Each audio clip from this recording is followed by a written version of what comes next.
Ever come home from a photo session all high and mighty, excited about the pictures you took, only to find out they look like this? Not in focus. My name's Miko Gutierrez, and this video is about how I shoot sports and action photography. Let's go!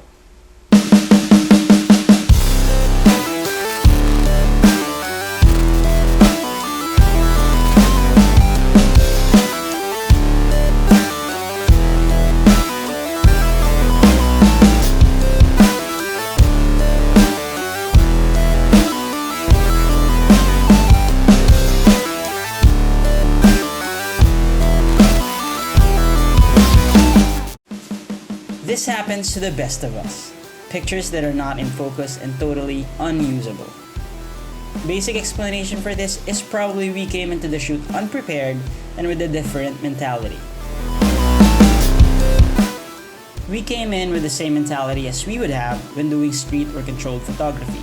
However, sports photography is different. You have to have a different mindset when doing it. Here are my suggestions to improve your sports photography. 3 things: camera settings, mentality, and positioning. For your camera settings, make sure you're in manual mode. This gives us the luxury of choosing what shutter speed and aperture we want. For shutter speed, a general range of 2/50th to 500th of a second is a great area to experiment with. This will enable us to freeze the action when we're shooting. For the aperture, depending on the location, this should be at its widest when shooting indoors or low light. This is to make sure we are letting in a lot of light to the sensor. For the ISO, if possible, this should be set to automatic. It's better to have grainy photos but in focus pictures than not grainy photos that are not in focus. Keep that in mind. Shoot raw, so that no matter how dark the image turns out, we can still do post-process to lighten the image up. More importantly, camera focusing. First thing to do is make sure that you're using the back button focus. This will allow you to separate the mechanism for autofocus and actual capturing of the image. For focus mode, make sure that it's continuous focus, so that when you hold the back button for focusing, it follows the subject continuously, trying to keep it in focus. Next after camera settings is mentality. Ask yourself, do you want to capture individual players or do you want to capture actions involving several of them? For individual players, I would suggest using a longer lens. In my case, the 85mm. The mentality here should be that you're looking at individual players and all the things that they are doing. Shooting, dribbling, resting, etc. Plus the longer lens make it quite pleasing due to the separation of the subject and its background. For capturing several players in action, a wider lens would be better. In my case, the 35mm. The mentality this time around should be to include at least 2 players in an image, whether they're teammates or opponents. Always try to shoot for players getting a shot or being defended. That's for mentality. Lastly, positioning. For your position, make sure that you have a clear view of the court. Grab a spot wherein a lot of the players go by. You have to anticipate certain movements of the players. Take note of players who likes to run with the ball, players that likes to shoot it from the outside, and the likes. Along with the proper camera settings and mentality, a clear positioning and a good sense of anticipation can help you get better at sports and action images. Keep watching to check out the images I got from the sports photography session.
tips I presented to you, do you feel more confident with your skills now in doing sports photography? Let me know in the comments. If you're still here, thank you for watching. If you like these kinds of videos, make sure to hit the like button, subscribe to my channel, and click on the notification bell to be notified every time I upload a video weekly. Keep shooting, and until next time, peace.